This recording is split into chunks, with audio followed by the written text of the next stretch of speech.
जी अस्सलाम वालेकुम। तो अपना वीर मोहम्मद यार फतेहाना रोज़ाना गांव के व्लॉग और रहन सहन देखने के लिए साडा YouTube channel Faizan village vlogs 555 subscribe कर लो ताकि हर आने वाली वीडियो तुहाडे तक आसानी नाल पहुँच सके। करने अज दा व्लॉग स्टार्ट जी। असी टुरदे टुरदे जेड़ा तुहानू गिफ्ट दिखाना हा उत्थे आ पहुंचा। अस्सलाम वालेकुम भाई जान। वालेकुम अस्सलाम। की हाल है? शुक्र अल्हम्दुलिल्लाह। वो तबीयत से ठीक है? अल्हम्दुलिल्लाह सारी खैर में सारी। पशु जेड़े है ना गर्मी तो बड़ा तंग आए हुए ने, क्यों जी गर्मी बहुत ज़्यादा पै रही है। ये बेचारे घरकदे भी पैन ते नाल चारा भी खा रहे हैं। बकरियां ते भेडां देसी जिहड़ियां हैं साडे लहंदे पंजाब दियां।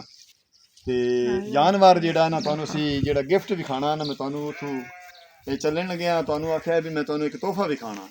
असी इस तोहफे ते आ पहुंचे हैं माशाअल्लाह। मारदा तो नहीं जी कुछ नहीं आंदा नहीं।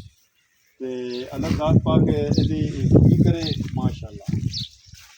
जिंदियां नसीबां च है सारी गल नसीबां दी होंदी है।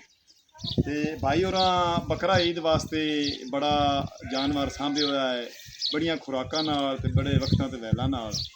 ते इहदे पैसे जेड़े हैं किन्नी डिमांड कर रहे हैं? इहदी डिमांड है 12 लाख। अगे आ जाओ थोड़े। आ गए जी। की नाम? अली बहादुर। अली बहादुर भाई ने रखे हुआ है वेड़ा साहिवाल नस्ल का। तो माशाअल्लाह माशाअल्लाह असी बड़े खुश होए हैं ये गिफ्ट देख के। तो 12 लाख रुपया इनका डिमांड कर रहे हैं। तो 11 लाख इनू लग चुका है, 11 लाख लग चुका है। 12 लाख की डिमांड है। 1 लाख की जेड़ा ना कमी है। तो तकरीबन हाली 18-17 दिन पे ने बकरा ईद चू। ते अल्लाह ज़ात पाक भाई तेरी रोज़ी कारोबार बरकत पा फरमावे। ये विक जासी इंशाअल्लाह, ये नहीं रहिंदा। ते जेड़ा भी लै गया उनका देखो ना, एक जानवर कुर्बानी वास्ते भावें कोई 20 लाख भी बाहर देवे उसका अपनी ये नेकी कमानी। बिल्कुल बिल्कुल नेकी ये साडे लहंदे पंजाब दे विच असी ज़्यादा तो ज़्यादा खूबसूरत जानवर, ज़्यादा तो ज़्यादा मोटे जिंदे विच पुट्ठे चौड़े होवन, गोश्त ज़्यादा निकले, वो तकड़े बंदे खरीदते हैं। गरीब बंदे की पसड़ी? गरीब बंदा बेचारा जिहड़ा है ना वो आपदी रोज़ी रोटी मसें पूरी करता है। तो अली बहादुर भाई ये तेरी मेहरबानी, तू सानू ये गिफ्ट दिखाया है। तो तमाम वेखण वाले वैवर्स ये लहंदे पंजाब का असी तुहानू अपने ज़िले साहिवाल का नस्ल जिहड़ी है ना साडे ज़िला साहिवाल की, और उस नस्ल का तुहानू असी ये वैड़ा बड़ा दिखाते पे हैं। तो माशाअल्लाह असी खड़े भी इस टाइम फैसलाबाद हैं, क्योंकि साडे ज़िला साहिवाल ते फैसलाबाद का सानू घरों चलिया 1 मिनट तो 1.5 मिनट लगता है ज़िला फैसलाबाद पहुँच गया।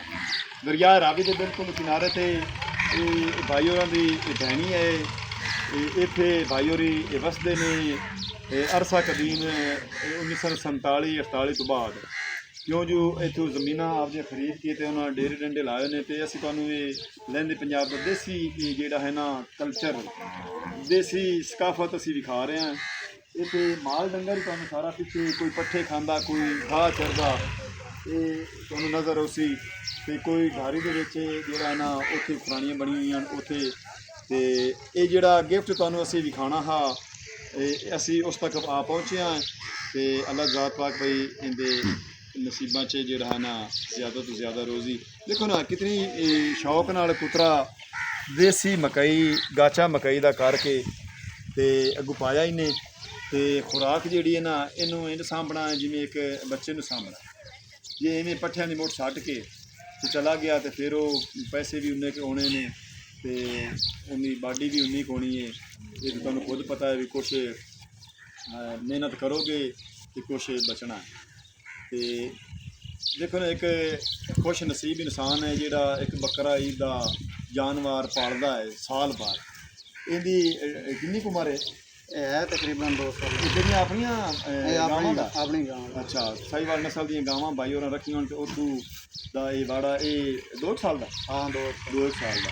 तो शुरू तो देखो ना हूँ तुस खुराक की पूरी रखी है तो उन्हें माशाअल्लाह कन्ना केड़ा है, उनका किला किन्ना है, उनके पुट्ठे चंगे ने। तो कद माशाअल्लाह तकरीबन मेरे मोढे ताई है, ये 5.5 फुट का कद है। तो लंबाई भी माशाअल्लाह देसी जेड़ा साहिवाल नस्ल की है ना, यह पहचान है साडे जिले साहिवाल नस्ल की जड़ियाँ गावां हैं, वैड़े हैं, बड़ा देन। तो चाचा की हाल है? और तबीयत से ठीक है? ਇੱਕ ਰਾਸ ਵਾੜੇ ਵੀ ਤੁਹਾਨੂੰ ਵਿਖਾ ਰਹੀ ਏ। ਇਹ ਅਸੀਂ ਇੱਕ ਕਾਲੇ ਰੰਗ ਦੇਣ ਬਿਲਕੁਲ ਸਿਆਹ ਕਾਲੇ, ਤੇ ਇਹ ਵੀ ਪੱਠੇ ਖਾ ਰਹੇ ਨੇ। ਤੇ ਇੱਕ ਵੇੜਾ ਤੁਹਾਨੂੰ ਅੱਗੇ ਅਸੀਂ ਵਿਖਾ ਰਹੇ ਹਾਂ ਥੋੜਾ ਜਿਹਾ ਜ਼ੂਮ ਕਰਕੇ, ਰੇੜੇ ਦੇ ਵਿੱਚ ਜੁੱਤਾ ਖੜਾ ਤੇ ਪਰੂ ਮਾਲ ਜਿਹੜਾ ਨਾ ਪੱਠੇ ਖਾ ਰਿਹਾ ਹੈ। ਅੱਜ ਕੱਲ੍ਹ ਮਕਈਆਂ ਦੀ ਇਹ ਛੇਲ ਜਿਹੜੀ ਹੈ ਪੱਠਿਆਂ ਨੂੰ ਉਹਨੂੰ ਹੱਥ ਲੱਗੇ ਹੋਏ ਨੇ। ਤੇ ਦਰਿਆ ਰਾਵੀ ਦੇ ਇਹ ਅਸੀਂ ਫੈਸਲਾਬਾਦ ਏਰੀਆ ਤੁਹਾਨੂੰ ਵਿਖਾ ਰਹੇ ਹਾਂ। ਬੜੀ ਇਹ ਖੂਬਸੂਰਤੀ ਸਬਜ਼ਾ ਤੇ ਬੜੇ ਦਰਖਤ ਇਸ ਏਰੀਏ ਦੇ ਵਿੱਚ ਆਉਂਦੇ ਨੇ। ਤੇ ਨਾਲ ਨਾਲ ਢਾਰੀਆਂ ਜਿਹੜੀਆਂ ਹਨ ਨਾ ਉਹ ਵੀ ਅਸੀਂ ਤੁਹਾਨੂੰ ਵਿਖਾ ਰਹੇ ਹਾਂ। ਤੇ ਤਕਰੀਬਨ ਦਰਿਆ ਰਾਵੀ ਦੀ ਇੱਕ ਖੰਭ 'ਤੇ ਹੀ ਅਸੀਂ ਖੜ੍ਹੇ ਹਾਂ। ਇਹ ਭੈਣੀ ਜਿਹੜੀ ਹੈ ਨਾ ਇਹ ਦਰਿਆ ਰਾਵੀ ਦੀ ਬਿਲਕੁਲ ਕਿਨਾਰੇ 'ਤੇ ਹੈ। ਇਹ ਕੁੰਡ ਆਲਮ ਸ਼ਾਹ ਦੇ ਨਾਲ ਇਹ ਜਿਹੜਾ ਹੈ ਨਾ ਰਾਣਾ ਸਾਹਿਬ ਤੇ ਵੱਟੂ ਸਾਹਿਬ ਇੱਥੇ ਰਿਹਾਇਸ਼ੀ ਨੇ। ਤੇ ਅਸੀਂ ਤੁਹਾਨੂੰ ਲਹਿੰਦੇ ਪੰਜਾਬ ਦਾ ਦੇਸੀ ਕਲਚਰਲ ਦਿਖਾ ਰਹੇ ਹਾਂ। ਜੇ ਅਗਰ ਤੁਹਾਨੂੰ ਪਸੰਦ ਆਵੇ ਤਾਂ ਸਾਨੂੰ ਕਮੈਂਟ ਕਰਕੇ ਤੁਸੀਂ ਦੱਸਣਾ ਵੀ ਅੱਜ ਦਾ ਵਲੌਗ ਤੁਹਾਨੂੰ ਕਿਸ ਤਰ੍ਹਾਂ ਦਾ ਲੱਗਾ। ਲਹਿੰਦੇ ਪੰਜਾਬ ਦਾ ਅੱਜ ਵਲੌਗ ਤੁਹਾਨੂੰ ਚੰਗਾ ਲੱਗਾ ਹੈ ਤਾਂ ਸਾਨੂੰ ਕਮੈਂਟ ਕਰਕੇ ਦੱਸਣਾ ਹੈ ਵੀ ਅੱਜ ਦਾ ਵਲੌਗ ਤੁਹਾਨੂੰ ਕਿਸ ਤਰ੍ਹਾਂ ਦਾ ਲੱਗਾ ਹੈ। ਹੁਣ ਤੁਹਾਡੇ ਕੋਲ ਤੁਹਾਡਾ ਆਪਣਾ ਵੀਰ ਮੁਹੰਮਦ ਯਾਰ ਫਤਿਆਨਾ ਲੈਂਦਾ ਇਜਾਜ਼ਤ। ਆਪਣਾ ਢੇਰ ਸਾਰਾ ਖਿਆਲ ਰੱਖਣਾ ਹੈ, ਸਾਨੂੰ ਦੁਆਵਾਂ ਯਾਦ ਰੱਖਣਾ ਹੈ। ਕੱਲ੍ਹ ਮਿਲਾਂਗੇ ਨਵੇਂ ਵਲੌਗ ਨਾਲ, ਤਬ ਤੱਕ ਅੱਲਾ ਹਾਫਿਜ਼।